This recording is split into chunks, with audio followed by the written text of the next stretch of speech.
I have to say this is a dream come true before I ask my questions. I love you all. Okay. Oh. I've loved you for years, my love. Oh, Tara, honey. one of my favorite voice actresses. I'm just like, I'm fanboying right now. So Oh. just want to let you both know that. Thank you, Um, honey. Thank you. my first question is for you, Yvette. So tell me a pro about voice acting that you love that you can't do when on screen acting. You know, it's very simple to answer. It's Spanx. What I love about voice acting is that I don't have to wear hair, makeup. I don't have to wear Spanx. I literally can show up in a baseball cap and some sweats and, get it done. So that's my favorite part. Okay. I don't love have to that. do any of this to You do still it. look good, though, I'm sure, with the Sphinx or not. So Thank we you, love honey. that. Tara, so my question for you is, as an adult animation comedy, sometimes some of the jokes can really go there. And since we're in a sensitive climate, how do you make sure to keep the jokes tasteful and fun while still being sensitive to all different groups who may be watching the show? Whoa. I don't Thank know. God that question was not coming my way. Holy shit. Damn, Ty. Look at you just trying to get the All right. soundbite, baby. Seriously.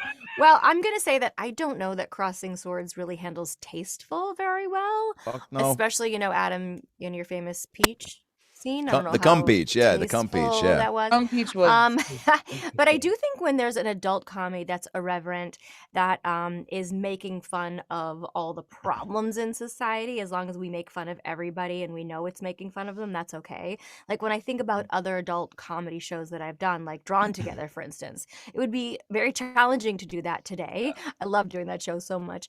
And as the voice actor, it's super fun to be able to get into the studio and say fucking shit and be dirty when you're doing mostly children's based stuff, which I love to do too.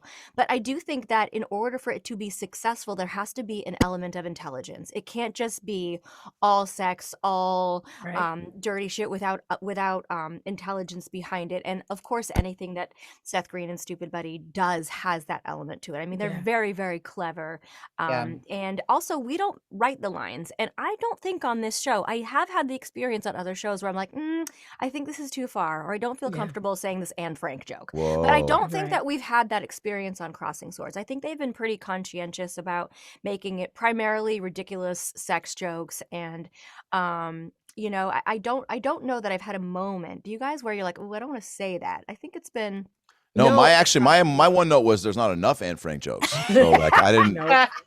Send your letters to. No, you know what too? I kind of leaned in animation, and especially this show, I lean into what it is. I mean, there's things that Sergeant Megan says that I would never in a million years say in life. Right. But because it's her, and because I love Stupid Buddy, and I love Seth and John, and it's easier to say yes to. You know what I mean? Yeah, I think they got their fingers on the pulse of what's cool too. And they'll say you Yeah. can tell in the writing and just even like hanging out with them and like when they're giving you notes in the booth, like they just have a good understanding of like, what beat could get a little bit more of a punch. Like, Right. But again, I think they put together people that have kind of been doing it enough to where it's like they kind of just go, here's kind of the blueprint, like let's go for it and jump in and get to explore a lot. And I know for me, like having that freedom to play around with the character more definitely helps me feel more comfortable to use all the weapons that I have at my disposal, Yeah. Now, I'm speaking gonna of fun, listen to you, but I'm Adam, totally girl crushing on Yvette right now. Oh, you know what? I was thinking the same thing about you. You dear. look You're so beautiful pretty. today. Yeah, you guys are he crushing it. does. You guys are really bringing your A Thanks, game. guys. Can you call me Hey, later? you all will. I'll brought call your you later. A game. So Adam, my question for you is this: speaking of fun, if there's one thing you could take from the medieval times and apply to today's world, what would it be? Oh, definitely the moat. I've always wanted a moat. I don't know what that says about me, but like maybe It says you're cool as hell. Yeah, I just feel like even like when I had my Playmobil pirate ship, like as a kid, and then I remember I went out, it was raining in Seattle, and I went out and there was like a huge like kind of puddle, and we were very poor. And I took this pirate ship and I put it in the puddle, and it like all broke apart. But then I was able to set it up in a way like so that there was like a moat, and I got really obsessed with the idea. And then I can't remember what movies I saw where it was like just the idea of having that like separate from your castle. I guess I want a castle too. Shit, I love a meatball Okay. farm You right don't want, now. you If don't want that's to on the put a table, moat. yeah. You don't want to put a moat around like a trailer. You want a castle. It's got to be a Yeah, castle. it's got to be well. Yeah, Okay. moat and castle are synonymous, you know. Got it. Okay. But yeah, I think definitely the moat or even some of the armor looked real cool. You know, even having guards would be dope. Or a cannon He's is. really thought about this watching time. behind you. Yeah, how much Right. time do we have? I God, can he's really. really thought about this. Well, I need a he moat. clearly had this answer ready for me. Yeah, Ready man, I'm to just go. trying to give you some goods, you know. Now, here's my final question for you all. Now, Yvette, on your Instagram, you made it very clear that this show is not for kids. Now, as children, because we all have done it, Yes. what was one show you snuck and watched as a child you were not supposed to be watching? Tara and I just talked about this before you got in. Me and my brother used to sneak downstairs and listen to our mom's Richard Pryor albums. Oh, We would now sneak you know downstairs. that you shouldn't be doing that. I one. shouldn't have done it. I learned a lot, but I shouldn't have done it. Okay. Tara. Tara. Oh, me too?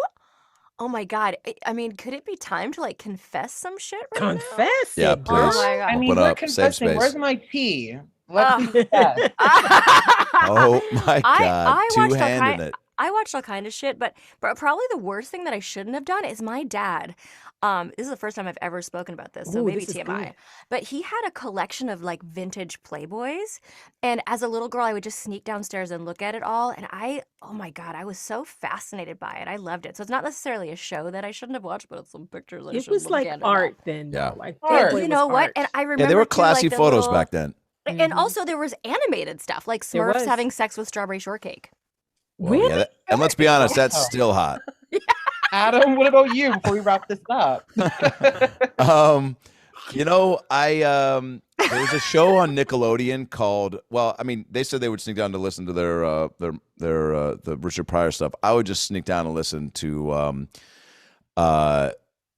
It was on Nickelodeon. You can't do that on television. Oh, to watch that show. yes. Man, I love that show. That was My a great mom, show. for whatever I reason, was love- like, it was just. I think it was Alanis just. Morissette was on there. Yeah, I was just young enough to where I think it was, and it was on later in the Mhm. Nickelodeon lineup to where I think it felt adult, and I think they were just there was maybe some, you know, I don't know, maybe kids were like being like, hey, you want an over the pants HJ? Like I think there was some stuff.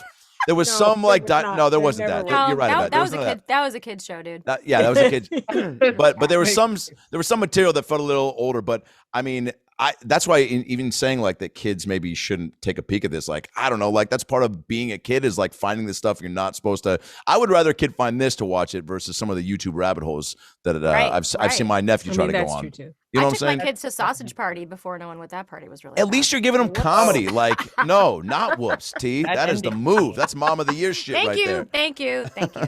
Yeah. Thank you all so much. First of all, I want to let Ty. you know, watch Crossing Swords. It's so good. Okay. Thanks, Ty. Season 2 is We love Thank you. you, honey. And Nice keep to being meet you. awesome. Thanks, bud. Nice to meet you.